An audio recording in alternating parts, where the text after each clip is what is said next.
Hello nursing aspirants, welcome to the video where we learn and grow together. तपाईहरुलाई थाहा नै छ हामीले चाहिँ नर्सिङ लाइसेन्सहरुलाई चाहिँ मध्यनजर गर्दै चाहिँ रिभ्यू क्लासेसहरु गरिरहेको छौं। फन्डामेन्टल क्लासमा पनि हामीले टेम्परेचर, पल्स, रेस्पिरेसन चाहिँ हामीले सकाइसकेको छौं। आज चाहिँ भाइटल साइनबाट चाहिँ लास्ट पोर्सन हामी चाहिँ बीपी चाहिँ डिस्कस गर्छौं है। बीपी भन्नाले चाहिँ ब्लड प्रेसर रहेको छ। अब ब्लड प्रेसर भनेको चाहिँ के हो भन्नुहुन्छ भने ब्लड प्रेसर भनेको चाहिँ जब हाम्रो हार्टले ब्लड पम्प गर्छ नि, हार्टले ब्लड पम्प गर्दाखेरि हाम्रो आर्टरीको वालहरुमा चाहिँ प्रेसर, सर्टेन प्रेसर र फोर्स फिल हुन्छ के, त्यसलाई चाहिँ हामी ब्लड प्रेसर भनेर भन्छौं है। ब्लड प्रेसर यो भनेको चाहिँ force exerted by blood against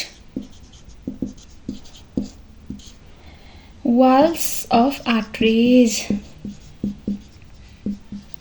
अब यो आरआईएस भयो हैन, आर्टरीज। अब सिम्पली तपाईहरुलाई ब्लड प्रेसर भन्नु पर्दाखेरि चाहिँ जब हाम्रो हार्टले चाहिँ हैन फोर्सली ब्लड चाहिँ पम्प आउट गर्छ हैन, ब्लडले फोर्स पम्प आउट गर्दाखेरि चाहिँ हाम्रो आर्टरीमा चाहिँ सर्टेन प्रेसर अथवा फोर्स चाहिँ फिल हुन्छ के, ब्लड हार्टले चाहिँ ब्लड पम्प आउट गर्दाखेरि हो त्यही प्रेसर एक्सर्ट हुने प्रेसरलाई चाहिँ हामी ब्लड प्रेसर भनेर भन्छौं। बुझ्नु नै भयो होला। अब यो ब्लड प्रेसरमा जुन फोर्स एक्सर्ट गर्छ नि, त्यो फोर्स एक्सर्ट गर्ने पनि दुईटा हुन्छ हैन। फोर्स जुन हुन्छ टु टाइप्सको हुन्छ के, ब्लडले एक्सर्ट गर्ने फोर्स चाहिँ टु टाइप्सको हुन्छ। तपाईहरुलाई पनि थाहा छ होला, एउटा भनेको सिस्टोलिक हुन्छ भने अर्को भनेको चाहिँ डायस्टोलिक रहेको छ। अब हामी डायस्टोलिक बीपी भनेको के हो र सिस्टोलिक बीपी भनेको के हो त्यो डिस्कस गरौँ।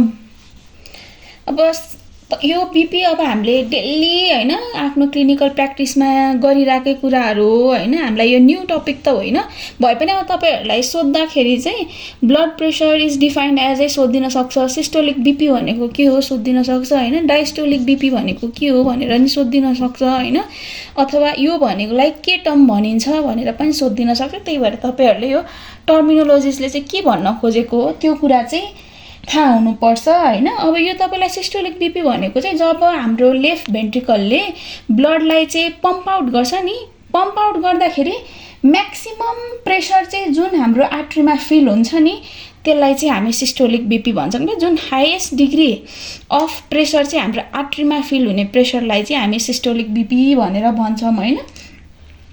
अब यो भनेको चाहिँ maximum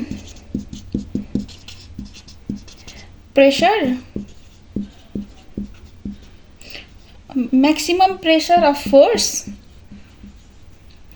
exerted by blood on arterial wall। अब सिस्टोलिक बीपी भनेको जुन अघि हामीले भन्यौं ब्लड प्रेसरमा के हुन्छ भन्दाखेरि जब हार्टले चाहिँ ब्लड पम्प आउट गर्छ नि त्यतिखेर चाहिँ हाम्रो आर्टेरियल वालहरुमा चाहिँ सर्टेन प्रेसर फिल हुने भयो हैन।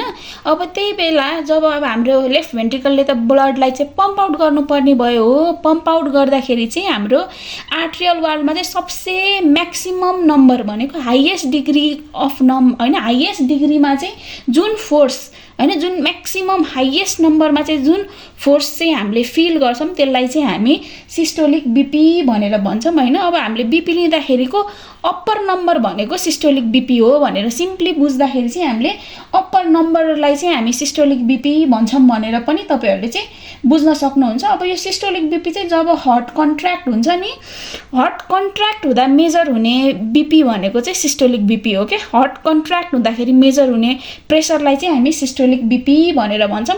अब यसको नर्मल भ्यालुको कुरा गर्दाखेरि चाहिँ यसको नर्मल भ्यालु चाहिँ हाम्रो 120 mmHg हुन्छ हैन। तपाईहरुलाई कहिले चाहिँ सिस्टोलिकको नर्मल भ्यालु कति हो भनेर नि सोधिन सक्छ। 120 mmHg हुन्छ। तर अब यसको रेन्ज कहिलेकाहीँ चाहिँ रेन्ज दिन पनि सक्छ के। रेन्जको कुरा गर्दाखेरि चाहिँ यो चाहिँ 100 देखि 140 हैन 100 देखि 140 mmHg हुन्छ। कुनै कुनै बुकले चाहिँ सिस्टोलिक बीपी को रेन्ज चाहिँ तपाईलाई 110 देखि 140 सम्म पनि भनेको हुन्छ। तर तपाईहरुले चाहिँ 100 देखि 140 अथवा 110 140 चाहिँ याद गर्नुपर्छ है। अब सिस्टोलिक बीपी यही रहेको छ। अब चाहिँ हामी डायस्टोलिक बीपी हेरौँ।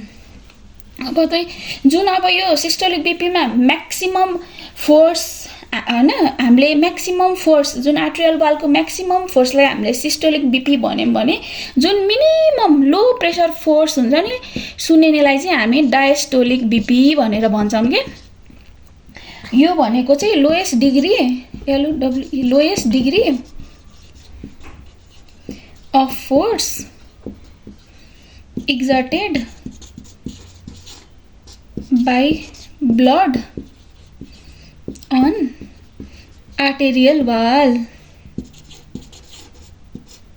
हैन। यो चाहिँ एकदमै मिनिमम लोएस्ट डिग्री हो हैन। अघि जसरी अब हामीले सिस्टोलिक बीपी लाई चाहिँ हामीले अप्पर नम्बर भनेर भनेको थियौं भनेदेखि अब बीपी को लोअर नम्बर हुन्छ नि बीपी मा सबसे लास्टमा सुनिने नम्बर अथवा लोअर नम्बरलाई चाहिँ हामी डायस्टोलिक बीपी भन्न मिल्ने भयो हैन।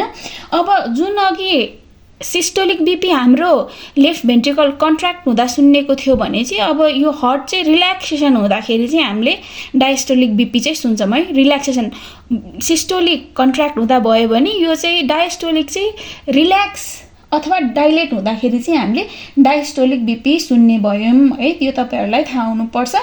अघि सिस्टोलिक भनेको अप्पर नम्बर थियो भने डायस्टोलिक भनेको चाहिँ लोअर नम्बर हुन्छ हैन। अब हामीले जब बीपी लाई सुन्छौं सुन्दाखेरि सबसे सुरुमा सुनिने अप्पर नम्बर भनेको सिस्टोलिक बीपी भयो र सबसे लास्टमा सुनिने नम्बर हैन लास्टमा सुनिने बीपी लाई चाहिँ हामी डायस्टोलिक बीपी भनेर भन्छौं।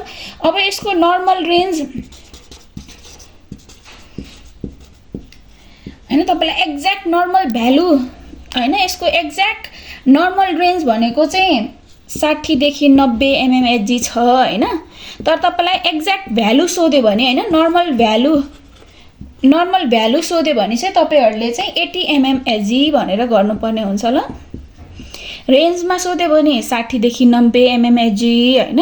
तर ठ्याक्क नर्मल भ्यालु नै सोध्या छ भने चाहिँ तपाईहरुले 80 mmHg भनेर चाहिँ थाहा हुनु पर्छ। अब सिस्टोलिक र डायस्टोलिक ब्लड प्रेशर बुझ्नु भयो होला। अब कहिलेकाहीँ तपाईहरुलाई एक्जाममा चाहिँ के सोधिन्छ भन्दाखेरि अब नर्मल एडल्टमा चाहिँ नर्मल हेल्दी एडल्टमा चाहिँ कति हुन्छ त नर्मल बीपी भनेर चाहिँ सोधिन सक्छ है। त्यसैले नर्मल बीपी हैन नर्मल एडल्टको बीपी चाहिँ अघि जुन हामीले नर्मल रेन्ज कुरा गर्यौं नर्मल भ्यालु कुरा गर्यौं त्यही नै हुन्छ ल। 120/80 mmHg हुन्छ। अब रेन्जमा कुरा गर्दा सिस्टोलिकको रेन्ज कुरा गर्दाखेरि हाम्रो 100 देखि 140 mmHg भयो। डायस्टोलिकको कुरा गर्दाखेरि चाहिँ हाम्रो 60 देखि 90 mmHg भयो। यो चाहिँ तपाईहरुलाई थाहा हुनुपर्छ। कहिलेकाहीँ तपाईहरुलाई सिम्पली नर्मल हेल्दी एडल्टको चाहिँ बीपी कति हुन्छ त नर्मल भनेर नि सोधिन सक्छ। तपाईलाई एक्ज्याक्ट भ्यालु नि थाहा हुनुपर्छ र अर्को भनेको रेन्ज पनि थाहा पाउनु भयो भने चाहिँ तपाईहरुले एरर कम गर्नुहुन्छ। यो चाहिँ तपाईहरुले यादै गर्नुपर्ने कुरा हो है। अब फर्दर कन्टिन्युएसन गरौँ। अब चाहिँ हामी पल्स प्रेशर भनेको चाहिँ के हो भनेर हेर्छौं है। तपाईहरुलाई पल्स प्रेशर निकाल्न पनि दिन सक्छ अनि अर्को भनेको चाहिँ तपाईहरुलाई pulse pressure is defined as भनेर पनि सोधिन सक्छ ल। अब यो पल्स प्रेशर भनेको चाहिँ जुन हाम्रो अघि भर्खर हामीले सिस्टोलिक बीपी र डायस्टोलिक बीपी को कुरा गर्यौं नि हो त्यसकै डिफरेन्सलाई चाहिँ हामी पल्स प्रेशर भनेर भन्छौं के। Difference between systolic blood pressure and diastolic blood प्रेशरलाई चाहिँ हामी पल्स प्रेशर भनेर भन्छौं के। यो भनेको चाहिँ SBP systolic BP minus diastolic BP. यो तपाईहरुले बुझ्नुपर्छ है। कहिले तपाईहरुलाई चाहिँ सिस्टोलिक बीपी र डायस्टोलिक बीपी दिदिन्छ अनि के हो त यसको पल्स प्रेशर भनेर सोधिन नि सक्छ अथवा चाहिँ pulse pressure is defined as भनेर नि सोधिन सक्छ। त्यही भएर तपाईलाई पल्स प्रेशर भनेको के हो थाहा हुनुपर्छ ल। ब्लड प्रेसर भनेको चाहिँ सिस्टोलिक बीपी र डायस्टोलिक बीपी को डिफरेन्सलाई चाहिँ हामी पल्स प्रेसर भनेर भन्छौं भन्ने कुरा थाहा हुनुपर्छ। अब यसको नर्मल भ्यालु भनेको चाहिँ नर्मल भ्यालु चाहिँ यसको 40 mmHg हुन्छ हैन। अब यसै कहिलेकाहीँ चाहिँ रेन्जमा पनि सोधिन सक्छ के रेन्जको कुरा गर्दाखेरि चाहिँ 20 to 50 mmHg हुन्छ ल। यो तपाईहरुले याद गर्नुपर्छ।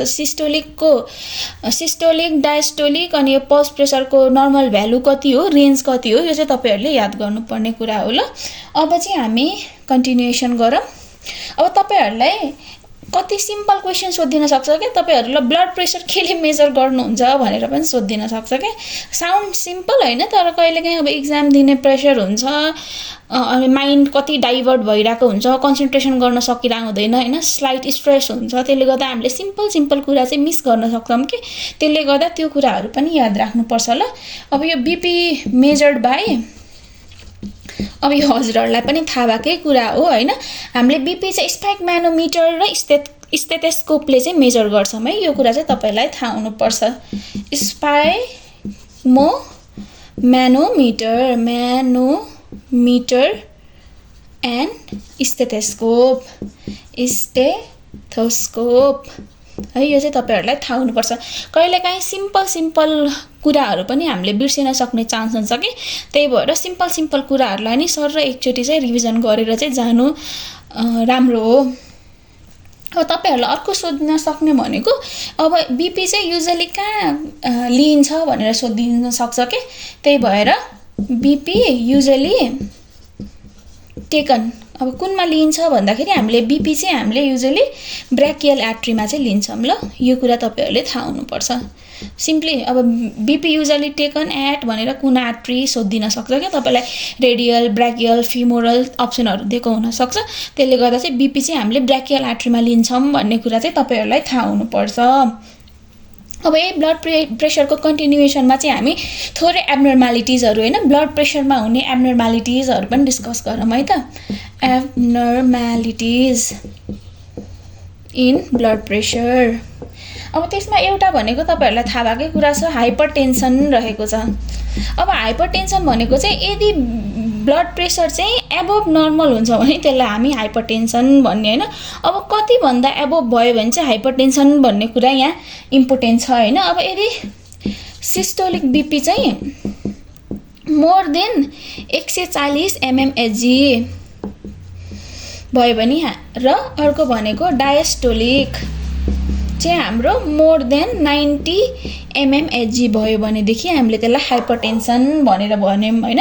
सिम्पली भनेको BP blood pressure above 140/90 mmHg भनेको चाहिँ हामीले हाइपरटेन्सन भयौं। सिम्पली हाइपरटेन्सन भनेको चाहिँ ब्लड प्रेसर नर्मल भन्दा एबोभ हुने हो। कति एबोभ हुने भन्दा त सिस्टोलिक 140 भन्दा माथि डायस्टोलिक 90 भन्दा माथि हैन। बीपी एबोभ 140/90 लाई चाहिँ हामी हाइपरटेन्सन भनेर भन्छौं। यसैगरी अब अर्को एब्नर्मालिटिज भनेको अब यसकै हाइपरको उल्टो के हुन्छ हाइपोटेन्सन हुन्छ हैन। अब अर्को रहेको छ हाइपोटेन्सन। अब अघि हाइपरटेन्सनमा बीपी हाई भयो भनेपछि त अभियसली हाइपो भन्ने बित्तिकै कम हैन। बीपी चाहिँ बिलो नर्मल लेभल हुन्छ बीपी चाहिँ नर्मल लेभल भन्दा कम हुन्छ भने चाहिँ हामीले हाइपोटेन्सन भन्ने। अब कतिलाई भन्ने भन्दा चाहिँ अब सिस्टोलिक चाहिँ लेस देन 100 mmHg हैन mmHg अनि अर्को भनेको चाहिँ डायस्टोलिक चाहिँ लेस देन 60 mmHg भयो भने हामी त्यसलाई हाइपोटेन्सन भन्ने हैन। त्यो भनेको चाहिँ बीपी बिलो 100/60 mmHg हैन।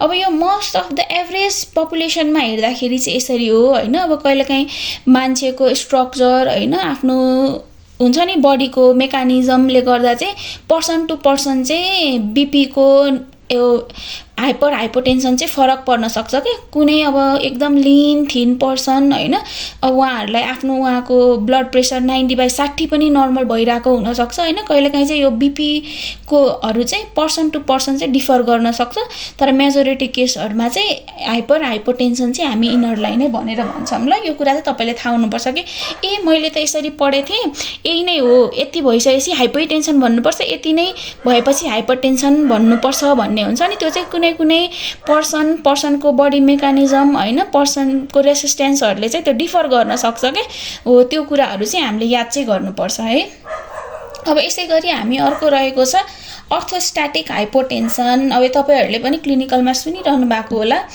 अर्थोस्ट्याटिक हाइपोटेन्सन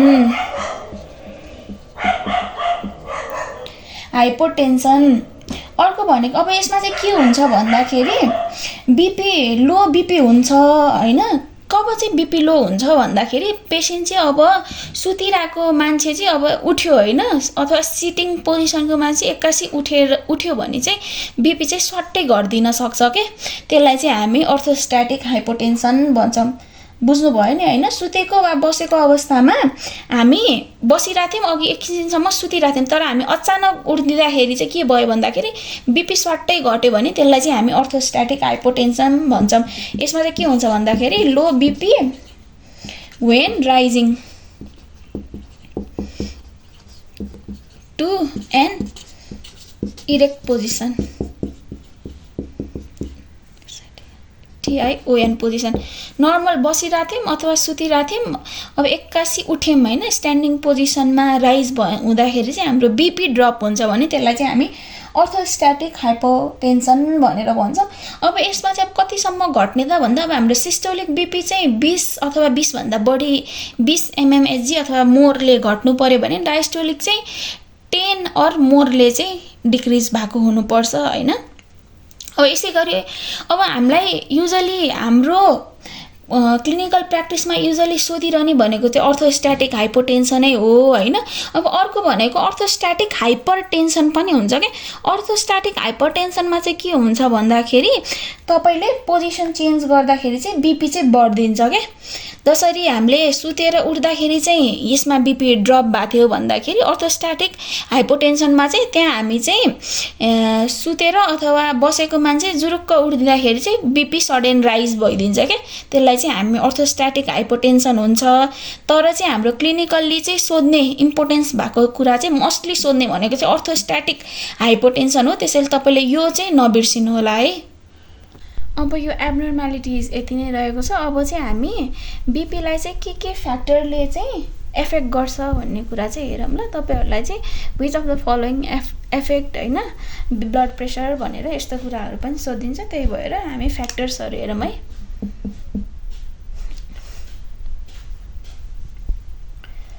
factors affecting blood pressure BP हैन एउटा भनेको एज रहेको छ एजमा चाहिँ के हुन्छ भन्दाखेरि चाहिँ हाम्रो एज जति हामी हुँदै गयौं नि जति हाम्रो एज इन्क्रिज हुँदै गयो त्यति चाहिँ हाम्रो प्रेसर पनि बढ्दै जान्छ किन भन्दाखेरि अब हाम्रो जति हामी एज हुँदै जान्छौं नि त्यसमा चाहिँ के हुन्छ भन्दाखेरि हाम्रो आर्टरीहरुको जुन इलास्टिसिटी हुन्छ नि त्यो चाहिँ घट्दै जान्छ के आर्टरीहरुको एक त इलास्टिसिटी घट्दै जाने भयो अर्को भनेको प्लेक फर्मेसन हुन्छ के आर्थेरोस्क्लेरोटिड हैन आर्थेरोस्क्लेरोसिस भन्ने हुन्छ हैन त्यसमा चाहिँ के हुन्छ भन्दाखेरि आर्टरीमा चाहिँ प्लेक डिपोजिट हुँदै जान्छ जसले गर्दा चाहिँ आर्टरीलाई चाहिँ न्यारो बनाइदिन्छ के यसले गर्दाखेरि नर्मल्ली प्रेसर एक्जर्ट हुने भएन हैन त्यसले गर्दा चाहिँ बडी न्यारो जति न्यारो भयो लुमेन न्यारो भयो त्यति बडी प्रेसर हुन्छ नि त जुन नर्मल प्रेसरमा त मेकानिजम गर्न सक्दैन नि त तपाईले एउटा सानो जुन पाइप लिनु र एउटा ठुलो पाइप लिनु हैन सानो पाइपबाट त एकदमै फोर्सफुल्ली प्रेसर एक्जर्ट गर्छ नि अब त्यसपछि प्लेक फर्मेसनले हाम्रो जति न्यारो हुँदै गयो त्यति चाहिँ छिटो पम्प आउट हुने भयो नि त त्यसले गर्दाखेरि चाहिँ हाम्रो विथ एज जति एज इन्क्रिज हुँदै गयो त्यति चाहिँ हाम्रो बीपी पनि इन्क्रिज हुँदै जान्छ अनि अर्को फ्याक्टर भनेको चाहिँ सेक्स रहेको छ हैन। सेक्समा चाहिँ के हुन्छ भन्दाखेरि युजुअली हाम्रो प्युबर्टी पछाडि चाहिँ फिमेलको चाहिँ बीपी चाहिँ अलिकति लो हुँदै जान्छ के इन कम्पेरिजन टु मेल। किन त्यस्तो हुन्छ भन्दाखेरि अब आफ्टर प्युबर्टी त हाम्रो इस्ट्रोजेन हर्मोन इस्ट्रोजेन हर्मोन हुन्छ नि त, रिलिज हुन्छ। इस्ट्रोजेन हर्मोनले चाहिँ हाम्रो आर्टरीमा चाहिँ भ्यासोडाइलेसन गराइदिन्छ के। अनि अर्को भनेको चाहिँ अब भ्यासोडाइलेसन गराउँछ र अर्को भनेको हाम्रो पेरिफेरल भास्कुलर रेसिस्टेन्स चाहिँ हाम्रो डिक्रिज गराइदिन्छ के। त्यसले गर्दाखेरि हाम्रो बीपी लो हुने भयो। तर फेरि मेनोपज पछाडि चाहिँ स्लाइट बीपी इन्क्रिज हुनसक्छ। किन भन्दाखेरि मेनोपज पछाडि त इस्ट्रोजेन हर्मोनको केही रोल हुँदैन नि त, इस्ट्रोजेन हर्मोन घट्दै जाने भयो। त्यसैले गर्दा चाहिँ बीपी मेनोपज पछि चाहिँ स्लाइट हायर हुनसक्छ फिमेलमा पनि। अनि अर्को भनेको चाहिँ एक्सर्साइज हैन। एक्सर्साइजले पनि चाहिँ हाम्रो बीपीलाई एफेक्ट गर्छ। हामी जति धेरै फिजिकल एक्टिभिटी गर्यौं त्यति चाहिँ हाम्रो बीपी इन्क्रिज हुँदै जान्छ। अर्को भनेको चाहिँ हाम्रो स्ट्रेस रहेको छ हैन। हाम्रो स्ट्रेसले चाहिँ के गराउँछ भन्दाखेरि हामी धेरै स्ट्रेसमा भयौं भने चाहिँ हाम्रो बडीमा चाहिँ सिम्प्याथेटिक सिस्टमको चाहिँ स्टिमुलेसन भइदिन्छ के। अब सिम्प्याथेटिक स्टिमुलेसन भइसकेपछि हाम्रो त्यसमा बीपी पल्सहरु इन्क्रिज हुन्छ के। त्यो तपाईहरुलाई थाहा भएकै कुरा हो। त्यसले गर्दाखेरि स्ट्रेसले पनि हाम्रो बीपी चाहिँ इन्क्रिज गराइदिन्छ। अनि अर्को भनेको चाहिँ ओबेसिटी रहेको छ के। ओबेसिटी रहेको छ हैन। ओबेसिटीमा के हुन्छ भन्दाखेरि जति पर्सन आफ्नो बडी मेन्टेन हुन्छ नि त्यसको कम्पेरिजनमा ओबेस पर्सनमा चाहिँ बीपी चाहिँ हायर हुन्छ है। त्यो कुरा चाहिँ तपाईहरुलाई थाहा हुनु पर्यो। पेशेन्ट मान्छे जति धेरै ओबेस भयो त्यो पर्सनलाई चाहिँ बीपी हायर हुने चान्स चाहिँ त्यति नै धेरै नै हुन्छ। अब अर्को भनेको चाहिँ मेडिकेसन्सहरु रहेको छ हैन। अब मेडिकेसन्समा चाहिँ के हुन्छ भन्दाखेरि यिनीहरुले चाहिँ यो सर्टेन मेडिकेसनले चाहिँ बीपी बढाइदिन पनि सक्छ हैन। सर्टेन मेडिकेसनले चाहिँ हाम्रो बीपी घटाइदिन पनि सक्छ के। अब जस्तै नोरएड्रेनालिन भयो हैन, डोपामिन भयो, भ्यासोप्रेसिनहरुको युज गर्छौं नि, यसले चाहिँ बीपी इन्क्रिज गराउने काम गर्छ भन्दाखेरि अब जस्तै अब कसले चाहिँ डिक्रिज गराउँछ भन्दाखेरि जस्तै अब बेटा ब्लकर्सहरु, हामीले डायुरेटिक्सहरु युज गर्छौं नि, यस्तो मेडिकेसनहरुले चाहिँ हाम्रो बीपी डिक्रिज पनि गराइदिन सक्छ। अर्को भनेको चाहिँ डायurnal भेरिएसन हैन रहेको छ। अब यो डायurnal भेरिएसनमा चाहिँ के हुन्छ भन्नुहुन्छ भने चाहिँ यसमा चाहिँ के हुन्छ भन्दाखेरि बीपी चाहिँ अर्ली मर्निङमा कम हुन्छ हैन, भनेदेखि इभिनिङ जति अब इभिनिङ हुँदै गयो, साँझ पर्दै गयो, हाम्रो बीपी चाहिँ पिक लेभलमा पुग्दै जान्छ के। त्यसले गर्दा यो डायurnal भेरिएसनले पनि हाम्रो बीपीमा चाहिँ एफेक्ट गर्छ भन्ने कुरा छ। अनि अर्को भनेको चाहिँ हाम्रो स्मोकिङ। अब स्मोकिङले चाहिँ कसरी बीपी बढाउँछ भन्नुहुन्छ भन्दाखेरि अब स्मोकिङमा त अब हाम्रो निकोटिन हुन्छ नि त, निकोटिनले चाहिँ हाम्रो टेम्पोररीली बीपी इन्क्रिज गराइदिन्छ के। त्यसले गर्दा हाम्रो बीपीमा एफेक्ट गर्ने भयो। अनि अर्को भनेको चाहिँ डिजिज हैन। सर्टेन डिजिजहरुले पनि हैन अब पर्सनमा चाहिँ इन्डिभिजुअलमा चाहिँ यदि कार्डियोभास्कुलर डिजिज छ भने हैन त्यसले चाहिँ डाइरेक्टली नै हाम्रो बीपीलाई चाहिँ एफेक्ट गरिरहेको हुन्छ हैन। अब फ्याक्टर एफेक्टिङ बीपीमा चाहिँ अब age, sex, exercise, stress, obesity, मेडिकेसन्सहरु, डायurnal भेरिएसन, स्मोकिङ, डिजिज रहेको छ। अब बीपीमा चाहिँ कन्टेन्ट्सहरु यति नै रहेको छ हैन। तपाईहरुले अब फेरि बीपीमा यो एउटा कुरा पनि याद राख्नुपर्छ के। अब कस्तो कस्तो अवस्थामा चाहिँ हामीले आममा चाहिँ बीपी लिनु हुँदैन भन्ने कुरा पनि याद राख्नुपर्छ के। तपाईहरुलाई क्वेशनमा चाहिँ त्यो पनि सोधिदिन सक्छ। यसमा चाहिँ एउटा नोट लेखेर गर्नु होला हैन।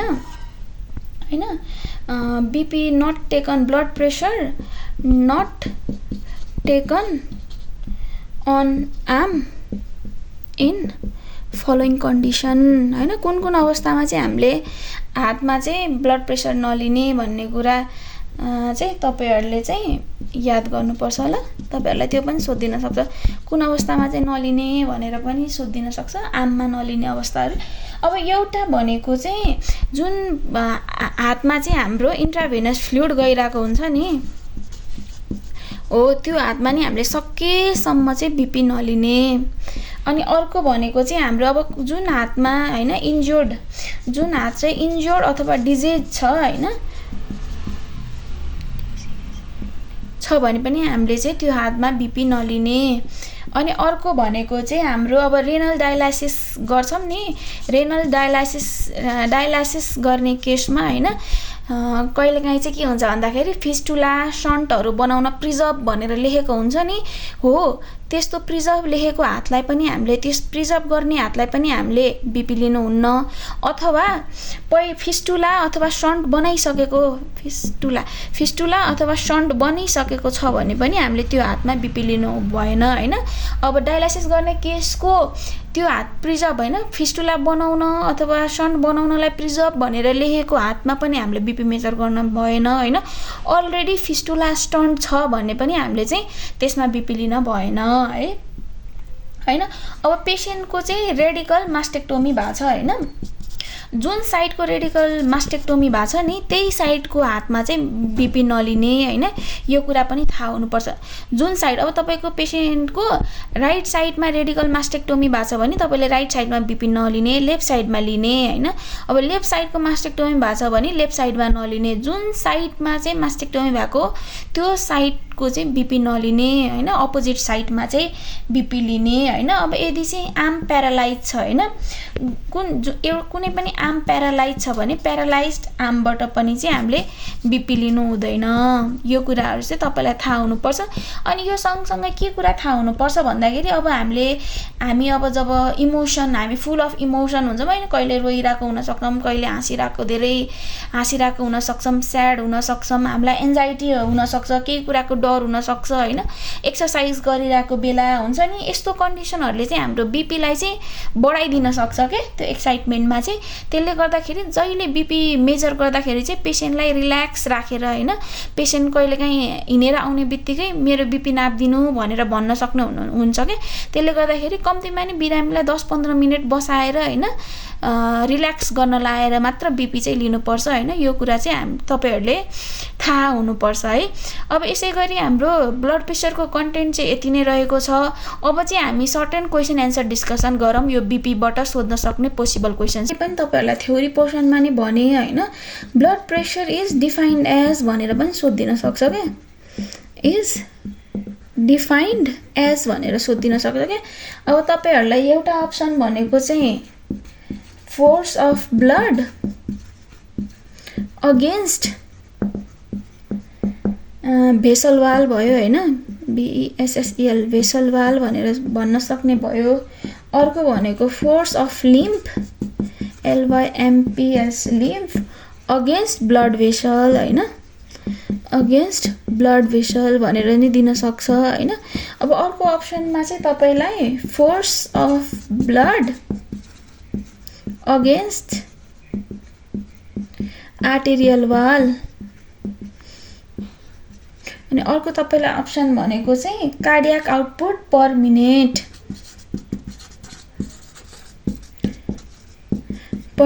भनेर अप्सन्सहरु चाहिँ दिएको हुन सक्छ हैन। अब अघि हामीले थ्योरीमा पनि डिस्कसन गर्यौं, ब्लड प्रेसर भनेको चाहिँ फोर्स अफ ब्लड हो कहाँ भन्दाखेरि against the wall of arteries, भनेपछि यसको एन्सर कुन भयो त, सी भयो हैन त। ब्लड प्रेसर भनेको चाहिँ फोर्स अफ ब्लड भयो अगेन्स्ट आर्टेरियल वाल हैन। अब अर्को क्वेशन डिस्कसन गरौँ। यसैगरी तपाईहरुलाई अर्को क्वेशन कसरी सोधिन सक्छ भन्दाखेरि नर्मल बिपी अघि हामीले थ्योरीमा नि डिस्कस गरिसक्यौं, normal blood pressure of healthy adult is भनेर सोधिन सक्छ के। अब तपाईहरुलाई अप्सनमा 100/60 mmHg, अर्को भनेको 110/70 mmHg, अर्को भनेको 120/80 mmHg, अनि अर्को भनेको 140/90 mmHg। अब अघि हामीले थ्योरीमा पनि पढिसकेका छौं हैन, नर्मल ब्लड प्रेसर हेल्दी एडल्टको कति हुन्छ भन्दाखेरि हैन।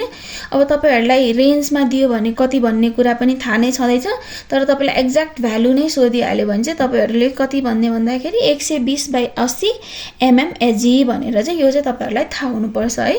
अब अर्को तपाईहरुलाई कसरी क्वेशन सोधिन्छ भनेर भन्नुहुन्छ भनेदेखि अघि हामीले पल्स प्रेसर डिस्कस गर्यौं नि त, pulse pressure is PRESS pressure is भनेर सोधिन्छ हैन।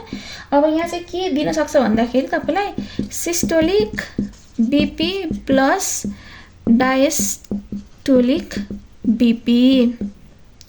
अर्को भनेको diastolic BP minus systolic BP। अब अर्को भनेको के छ भन्दाखेरि systolic BP minus diastolic BP। अर्को भनेको चाहिँ के दिन सक्छ भन्दाखेरि mean of systolic and diastolic BP। अब अघि हामीले हेर्यौं पल्स प्रेसर भनेको चाहिँ difference between systolic and diastolic BP। त्यसले भनेपछि अब हाम्रो एन्सर कुन भयो भन्दाखेरि सी भयो हैन, systolic BP minus diastolic BP। अब तपाईहरुलाई यसबाट अरु क्वेशन के भन्दाखेरि अब यो सिस्टोलिक BP यति छ डायस्टोलिक BP यति छ भने पल्स प्रेसर कति हुन्छ भनेर पनि सोधिदिन सक्छ हैन, अथवा चाहिँ डिफरेन्स बिट्विन सिस्टोलिक BP र डायस्टोलिक BP लाई के भन्छ भनेर हैन क्वेशन चाहिँ त्यसरी घुमाएर पनि सोधेको हुन सक्छ है। अब यसै गरी चाहिँ अब तपाईलाई पोसिबल अर्को क्वेशन कसरी सोधिदिन सक्छ भन्दाखेरि चाहिँ अर्थोस्ट्याटिक हाइपोटेन्सन इज भनेर सोधिदिन सक्छ क्या, अर्थोस्ट्याटिक हाइपोटेन्सन इज भनेर। अब के हो त भन्दाखेरि अब तपाईहरुलाई अप्सनमा चाहिँ के सोधिदिन सक्छ भन्दाखेरि अप्सनमा के दिन सक्छ भन्दा fall in blood pressure on standing. अर्को भनेको चाहिँ के दिन सक्छ भन्दाखेरि rise in blood pressure on standing. अर्को भनेको चाहिँ high blood pressure during sleep. अनि अर्को भनेको चाहिँ के दिन सक्छ तपाईहरुलाई भन्दाखेरि हाई BP भनेपछि राइज इन पल्स प्रेसर भनेर दिन सक्छ है।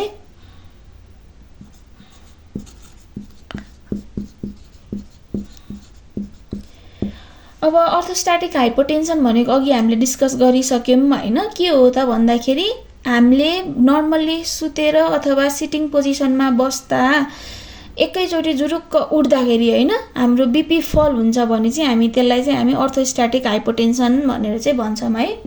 त्यसैले यसको आन्सर के भयो भन्दाखेरि फल इन ब्लड प्रेसर अन स्ट्यान्डिङलाई चाहिँ हामी अर्थोस्ट्याटिक हाइपोटेन्सन भनेर भन्छौं। अब अर्को भनेको तपाईलाई अब पेशेन्ट बसिरहेको थियो जुरुक्क उठ्दाखेरि पेशेन्टको BP मा चेन्जेस आयो भने चाहिँ त्यसलाई के टर्म भन्ने भनेर पनि तपाईहरुलाई सोध्न सकिरहेको हुन्छ है। अघि हामीले अर्थोस्ट्याटिक हाइपरटेन्सन पनि डिस्कस त गर्यौं, तर तपाईहरुलाई क्लिनिकल इम्पोर्टेन्समा चाहिँ यो मोस्टली चाहिँ अर्थोस्ट्याटिक हाइपोटेन्सन नै सोधिरहेको हुन्छ, यो चाहिँ तपाईहरुले याद गर्नुपर्छ। अब यसैगरी आज हामी अब लास्ट क्वेशन डिस्कसन गरौँ। के सोध्न सक्छ भन्दाखेरि चाहिँ अर्को भनेको चाहिँ which artery is commonly used to measure blood pressure भनेर सोधिदिन्छ के। अब तपाईहरुलाई अप्सनमा रेडियल, ब्राकियल, फिमोरल, अर्को भनेको क्यारोटिड। अघि हामीले डिस्कसन गर्यौं हाम्रो मोस्ट कमनली युज्ड आर्टरी भनेको चाहिँ हाम्रो ब्राकियल आर्टरी रहेको छ हैन। अब क्वेशन्सहरु यति नै छ, तर हैन अब हामीले यो भाइटल साइनमा चाहिँ तपाईहरुलाई कहिलेकाहीँ चाहिँ अक्सिजन स्याचुरेसनको कुरा पनि सोधिदिन्छ के। यो अक्सिजन स्याचुरेसनमा त्यति उ त छैन हैन, तपाईहरुलाई अक्सिजन स्याचुरेसनबाट चाहिँ के सोधिदिन सक्छ भन्दाखेरि हामीले अक्सिजन स्याचुरेसन केले मेजर गर्छौं भनेर सोधिदिन सक्छ के। यो चाहिँ हाम्रो मेजर्ड बाइ पल्स अक्सिमेट्रीले हामी मेजर गर्छौं भन्ने कुरा तपाईहरुलाई थाहा हुनुपर्छ। अक्सिमेट्री भनेदेखि यसको नर्मल रेन्ज कति हो हैन, नर्मल कति हो त O2 स्याचुरेसन भन्ने पनि नर्मल भनेको चाहिँ 95 to 100% रहेको छ हैन।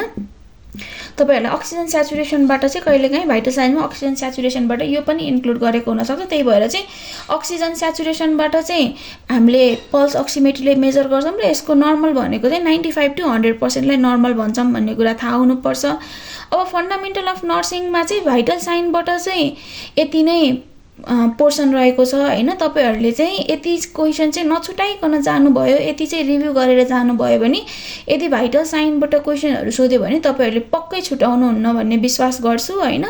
अब यस्तै नर्सिङ रिलेटेड कन्टेन्ट्सहरु अझै जान्न सिक्न मन छ भने कनेक्टेड बस्नुस् हैन। फलो फर मोर भिडियोज हैन। Have a wonderful day. Bye bye.